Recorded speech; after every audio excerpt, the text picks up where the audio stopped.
Hi, my name is Gibson, and I'm the co owner and creator of the Personal Development School.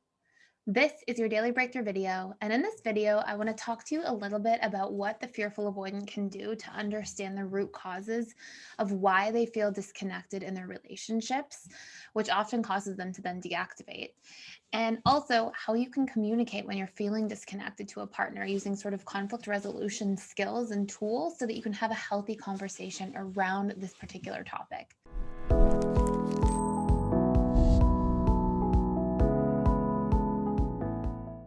So before I dive in, please know we are doing our 90-day challenge round two.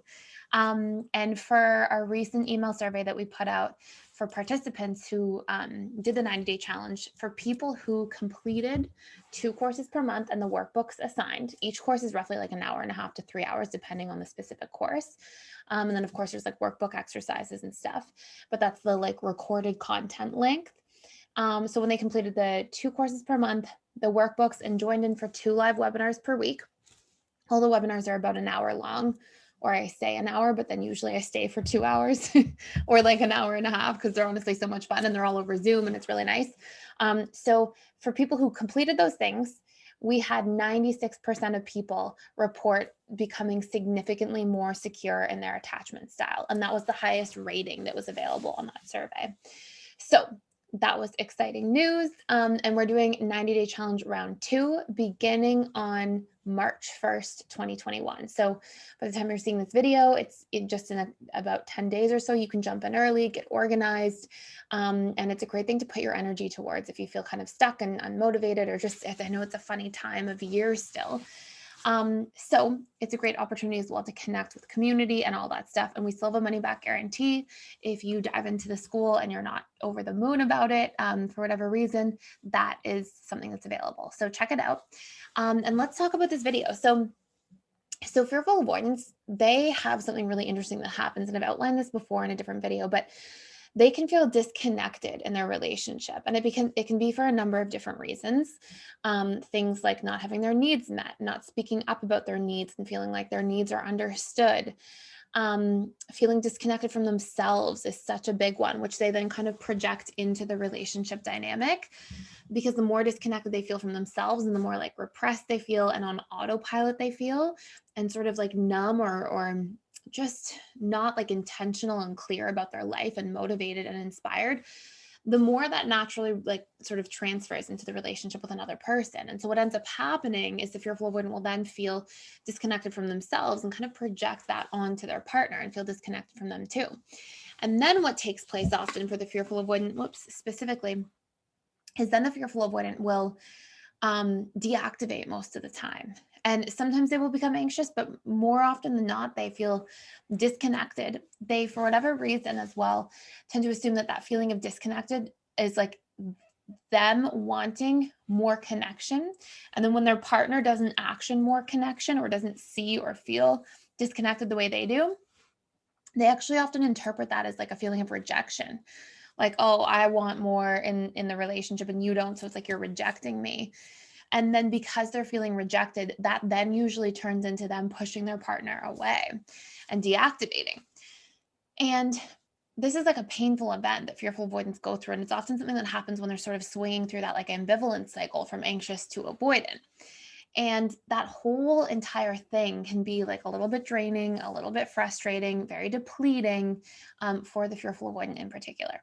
So, with that being said, when you're feeling that, instead of deactivating and feeling frustrated and just pushing somebody away, one of the first things you want to do is just practice noticing, like get in touch. What does it feel like to feel disconnected? What pops up for you when you start feeling disconnected in your relationship, and how do you start coping? And you might notice, yeah, I start feeling a little bit resentful or mad that the other person isn't trying or putting effort in, or I start feeling hurt or maybe a little bit abandoned. And then I hope for some kind of deeper connection and it doesn't happen. So number one, get familiar, like get clear with like what the patterns are for you. Step two, once you've done that, the next really big thing that you want to do is ask yourself, what would make me feel more connected? Like, what do I actually need?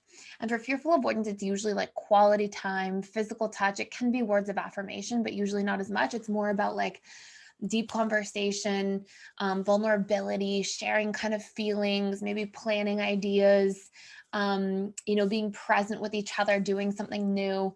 Like a lot of the quality time oriented things tend to be big.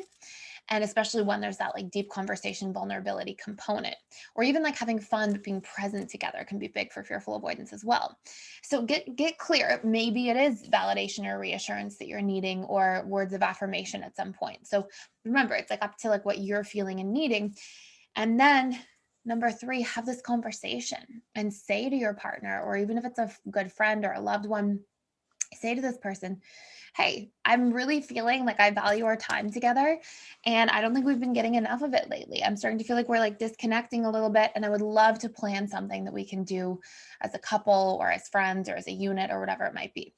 And by saying that and communicating that, it's going to be much better received by the other person, because they're going to hear that you care about them, you value them, you want to be around them, and then you're having something to look forward to. And this is going to be especially important because it will break this loop for the fearful avoidant of feeling hurt and rejected by perceived disconnection in a relationship. Often, especially because when people have different love languages, they may not feel a quality time disconnection in the same way, because that may not be as high of a love language for them, or as strong or prioritized of a love language for them. And also, if somebody is like has different needs or different personality needs that really like drive their behavior, they may not value emotional connection as much. Maybe they value more intellectual connection or exploration or freedom or adventure or different things than you. So remember, just because you're feeling something somebody isn't necessarily feeling to the same degree, it doesn't mean you're valued less. It just means maybe the way, like the medium through which they give and receive time and connection seems to be different. And that's all it can really be. And this is important for everybody, because people have different ways they value time.